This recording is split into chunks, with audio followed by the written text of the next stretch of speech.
Robert, okay, so what do we start with? I think we have to start with Ghislaine Maxwell, because it's been fascinating to watch this. The trial is over. It's closed, and they're going to make closing arguments on Monday, correct? Nothing more is coming? Yep, that's correct. I have two questions, because I don't want to sound like the conspiracy theorist, because I'm just a conspiracy analyst now. I was thoroughly convinced it was going to be a slam dunk of a conviction before the prosecution, before it started. And now I'm actually, if I were betting and the odds were, if I would ever bet on something like this and the odds were there, I think I would bet on an acquittal now, because I saw the prosecution, at least I saw what we could see from reports. At the end of the day, Robert, they called 4 witnesses who were alleged victims, and only 2 of those 4 were even alleged victims in the sense that would be required for the accusations against Ghislaine Maxwell. No more than that. In defense, they called up the memory expert who I believe testified, or I believe she confirmed, if she did testify, that these memories can be falsified over time. I think stuff that we can all agree with. Cited some examples of one of the alleged victims changing a very material aspect of a memory as to whether or not she saw some play or some musical, and she saw the movie, not the musical.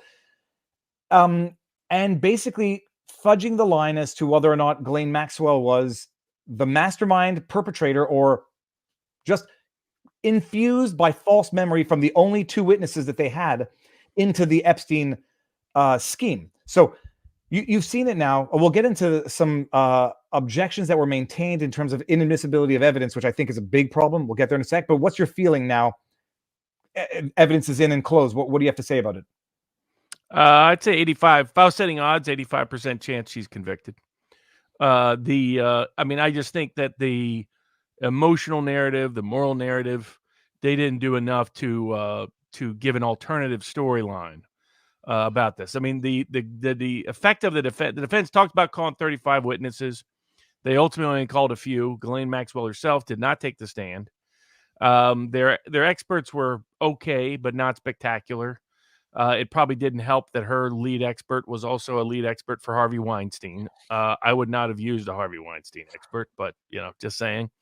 And if I were in Ghislaine Maxwell's shoes, and I think she thinks she has a fair chance at acquittal, but at the end of the day, does the jury believe beyond a reasonable doubt either of the 2 women's stories that are the identified victims for criminal prosecution purposes? And I think they likely did. And they didn't do enough to impeach their testimony. I mean, they presented doubts about their memory recall as to certain events, but not as to the dramatic and traumatic events. And I think that's their problem. And so I don't think these kind of accusations, rarely do you get acquittals unless there's real serious doubts about the core of the accusations themselves, not just some doubts on the exterior.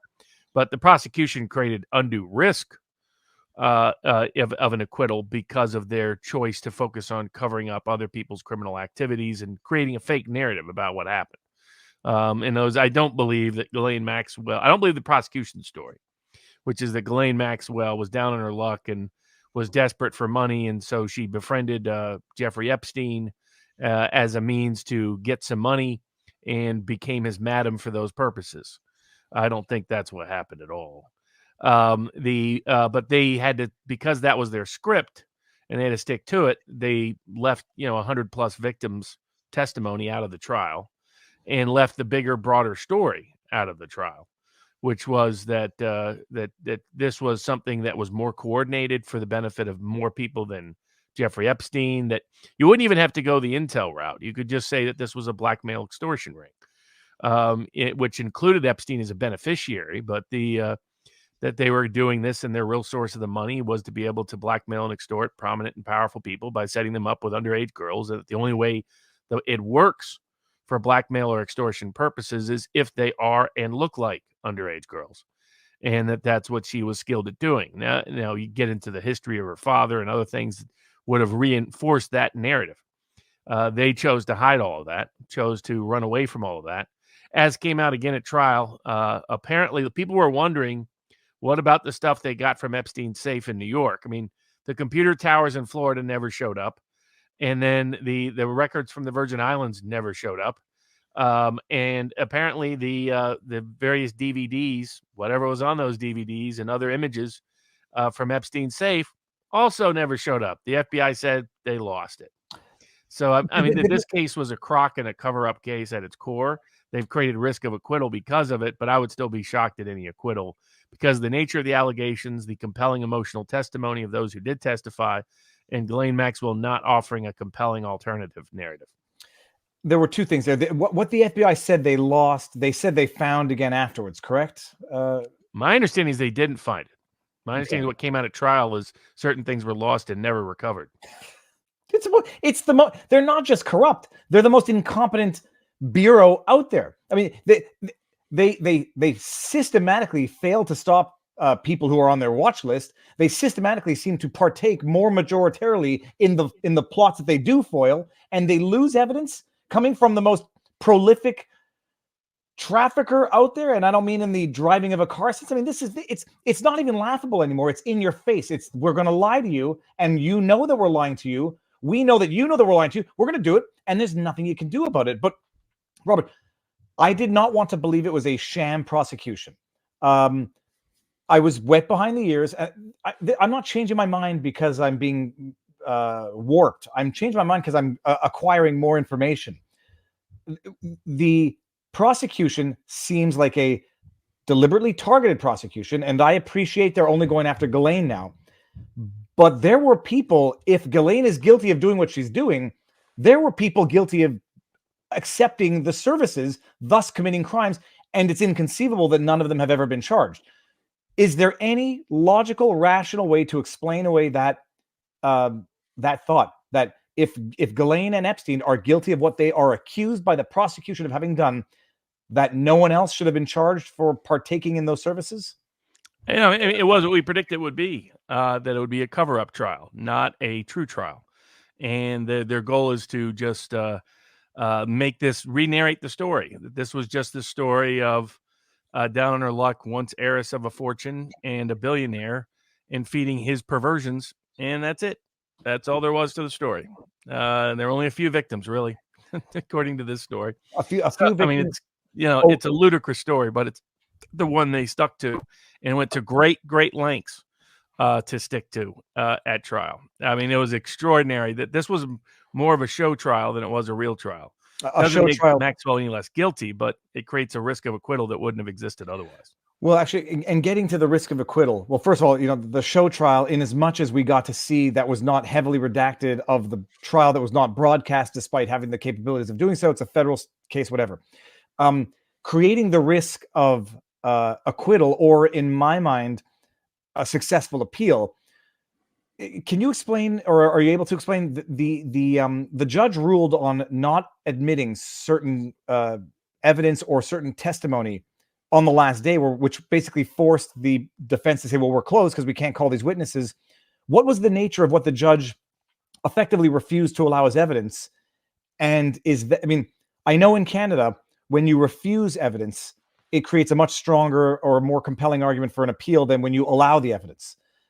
So what did the judge dismiss by way of evidence or not allow, and what exposure does that create for an appeal, even if there's a conviction? I don't think that, the evidence, they were planning on pursuing a theory of a lot of mistakes made by the prosecutors and investigators and previously investigating the case, is my understanding. That evidence is almost never allowed in. So you have to find really creative means to get that kind of evidence in, because it just doesn't relate, generally speaking, to the truth of the guilt of the defendant very often. So, unique circumstances, entrapment, usually the best way to get that in is to try to set up a credibility trap where the witness testifies, and that's how you get it in. But otherwise, that's very hard evidence to get in. I don't even know why exactly they thought they were going to be successful in getting it in. So I don't think it creates much robust appeal risk. And I haven't seen much robust appeal risk other than the plea issue. To what degree did the plea bar the case, the plea that Epstein cut before? Yeah. But so it's interesting because that was the issue. That allegedly one of the prosecutors had contacted, allegedly, or apparently it's papered, had contacted one of the civil attorneys for one of the alleged victims. Allegedly, I want to say, I sound like the allegedly kid, asking her or suggesting she changed her story. And so the argument is that this is prosecutorial misconduct, and they were not allowed to adduce this as evidence.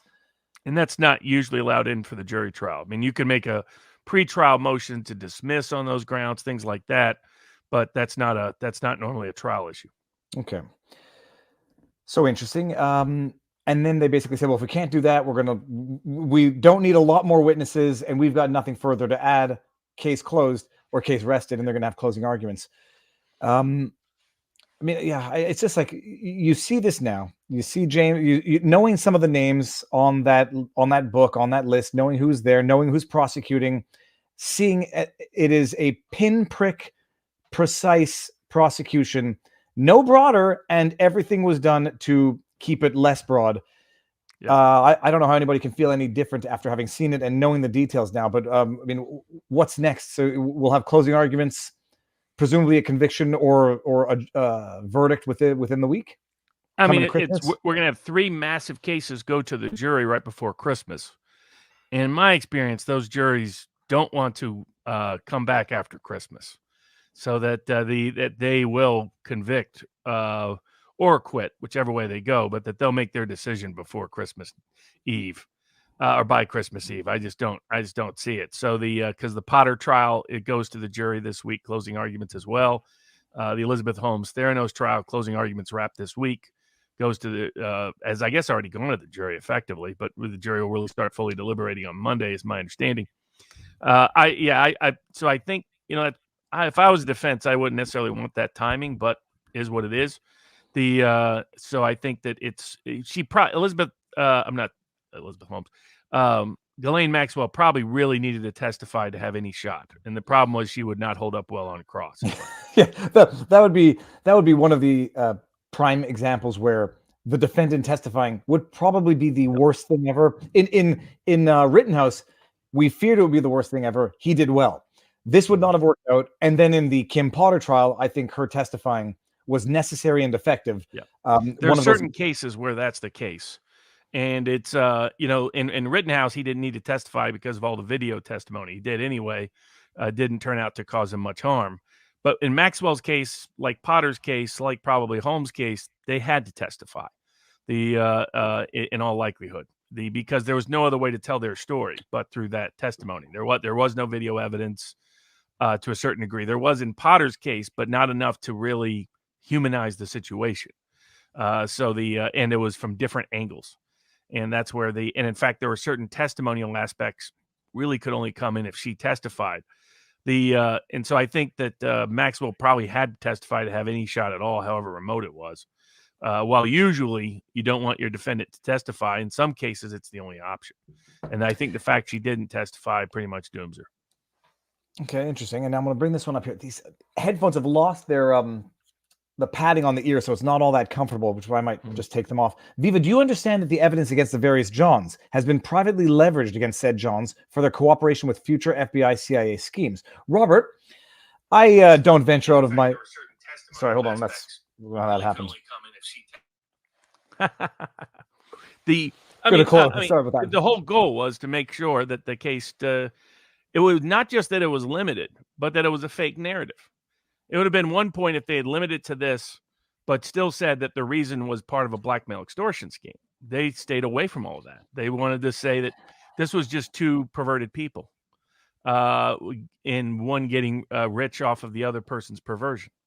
It's just not an accurate story of what happened, in my view. And it's they had to tell that story in order to avoid the alternative, which was to implicate third parties. Well, it's a big black pill. I mean, this trial has been a black pill because I know you have discussions with people who don't know anything. They're not dumb. They're not mean. They're not willfully ignorant. They're just ignorantly ignorant. They don't even know that they don't know what's out there to know. And I end up talking and I end up saying, my goodness, if I heard someone talking like this to me, I would be scared and I would be backing away slowly. But listening to this trial, I've watched it through Inner City Press, Joe Neerman, Robert Gruler. I know enough now to know that this is a big black pill.